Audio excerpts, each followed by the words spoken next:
12 hours. By the time I got home, I found when I'd already buried my sister. But in our culture, when someone dies, because our families are big, men have so many children, you find that people stay there with the bereaved family to comfort them, to be with them for some days. So when I got there, since that was the day when my sister was buried, I found they always make a campfire outside because they all can't fit in this one house. Because they're in a big number, like almost 70 people at home. So when I got there, I was too tired. I'd just given, actually by the time my sister died, I'd just given birth to my baby and he was like 2 months old. I just got there. At night I'm tired. As I sat in the house for like about 5 minutes, I had a big fight outside. Men were really fighting. And I was like, what is going on outside there? All of a sudden somebody came running where I was sitting and said, Ida, you are the problem why that fight is going on. And you hearing them saying, take the knife from that man's hand. That's your dad. He says, because you're now a Muslim, he wants to come and kill you. He's having a knife and people are trying to fight him. Thank God. When we saw him get the knife and saying he's coming to kill you, otherwise if he didn't say that, you would be dead right now. So they told me, abomination, everybody was screaming at me, go, you are an abomination, we don't want to see you. So I stood up, I left at night with my baby, I was too tired, I didn't know what to do. And I went and I stayed at the neighbor's place with my baby. That woman was a Christian woman. And in the morning I was like, okay, now I have no option, they don't want me, let me go back to my husband's house. But before I could get back into the bus to go back to Eastern Uganda, they sent someone to come and call me. Somehow they knew where I spent the night. And when they called me, I went to my uncle. They told me they had a meeting at my uncle's house. And when I entered into my uncle's house, I found there a group of men. Some of them were our clan leaders. Some of them were like the Muslim leader, the one who leads prayers in the mosque. They call them imam. They are the ones who lead the prayers in the mosque. He was there. And when I entered there, actually, I was holding my baby. As I was entering, there was no chair, there were mats. As I was about to sit, they were like, oh, don't sit on that mat, you are not holy. I was like, okay. I moved to another, said, oh, even that one is not for unholy people. The other one, you sit on the other one. I sat on the mat, and finally they said, the reason, do you know why you are sitting on that mat? I said, I don't know. They said, yes, they said you are not a Muslim anymore. Is it true, young lady? I said, yes, I'm not a Muslim anymore. I believe in Jesus Christ, the Son of the living God. And everybody said, astaghfirullah, astaghfirullah. That's an Islamic word for something like abomination, you know, something very, very bad. And then they said, you see what is happening. And you know, I'm the only woman in the middle of these men. And as this was going on, I could see my father, he was not in this meeting, but he was going around the house. I don't know why he was going around that house. So all of a sudden, they asked him to ask me a question. He asked me a question that what should we do? They asked the imam, what should we do to such a person who has left Islamic faith and become a Christian? And then he said he'll open the Quran and said, according to the Holy Quran, we should stone her to death. Actually, that's the time I looked at my baby and I thought they were going to stone me to death. I breathed in and I was listening. I looked around and I was like, maybe my dad is waiting to see if I'm running away, they catch me, they are going to kill me. But then that imam said that, but because our president is not Muslim, he's a Christian, if we do that, we are all going to end up in jail. So younger lady, we are giving you 1 month. Go, when you come back to your senses, come back, and then we'll beg you 7 times, then you can be clean again. If it is that husband of yours who is converting you to Christianity, leave him, we shall give you money, we shall take good care of you. And then they said, if you do not come back, know that you're not going to be part of our family, not part of us, and when your parents die, you should never come to bury them.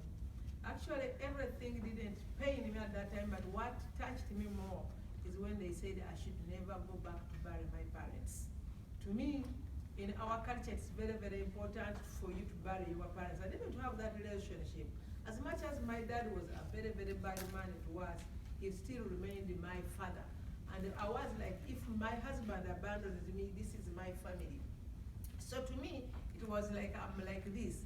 Is it my family or Christ? I was between my family and Christ. Whom should I follow? I cried because I could feel that actually I'm on the right track with Jesus. But at the same time, when I looked back, I was like, what about my parents, my people? How am I going to be on this island alone with just Christ? And remember, I was a new Christian. I had just trusted Christ for like 3 months. So, as they had given me 1 month, I went back home to my husband.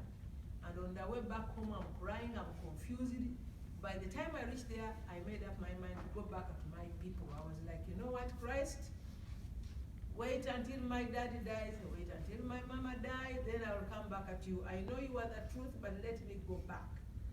Anyway, at that time, I was like, how am I going now to deliver this message to my lovely husband who has changed, who is the father of my son?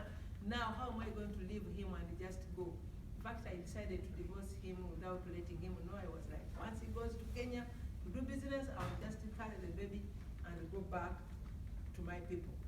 So one day he went, crying in tears, confused. I started packing my bags to go back to my parents.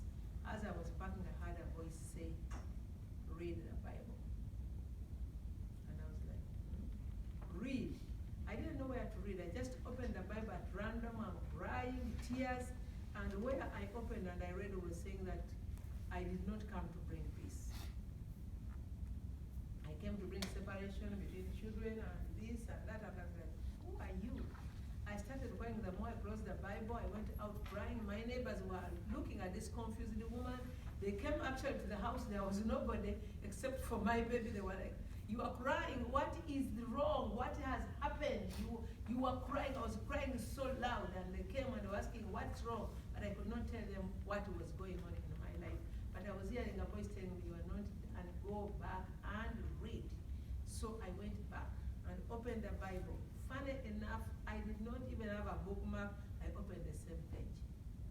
And I went back to the same chapter. I did not even know the book I was reading, but when I looked, I was reading the same thing. I did not come to bring peace. And then as I continued reading the Bible is telling me that if you disown me before men, I'll disown you before my Father in heaven. And you know, that is the time when I felt peace. When I heard that, I was like, okay, God. That's the time when I said, okay, God, you win, and my parents lose. Whatever it takes, I'm going to follow you.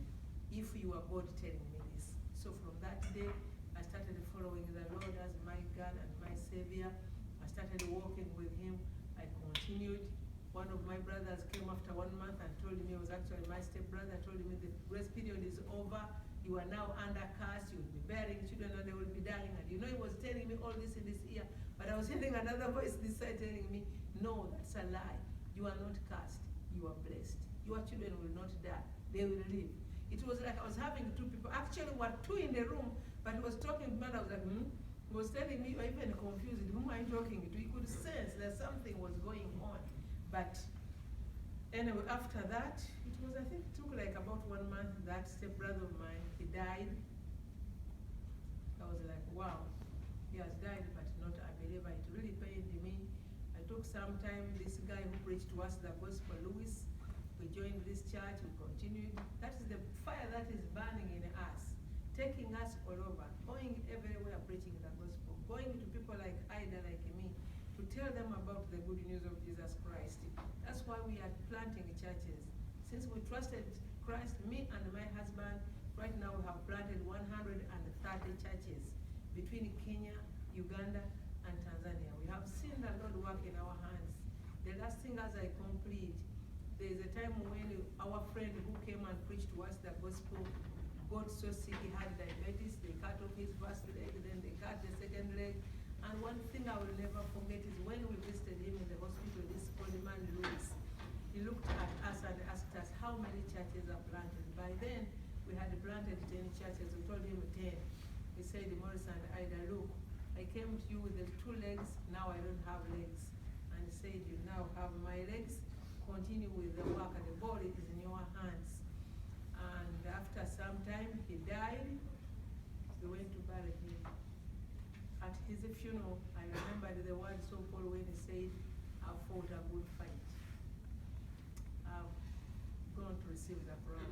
I saw him receiving his crown of righteousness, receiving everything that he had worked for. If it was not for him, I wouldn't be standing here before you. And that's why we are here today to invite you to come to Uganda, because to us, the harvest is in plenty, but the laborers are few. When you are still strong, all of you, as I see you here, you are still strong to do something in the kingdom. May God bless you as you think about coming to Uganda. We are welcoming you. Thank you so much for giving me this opportunity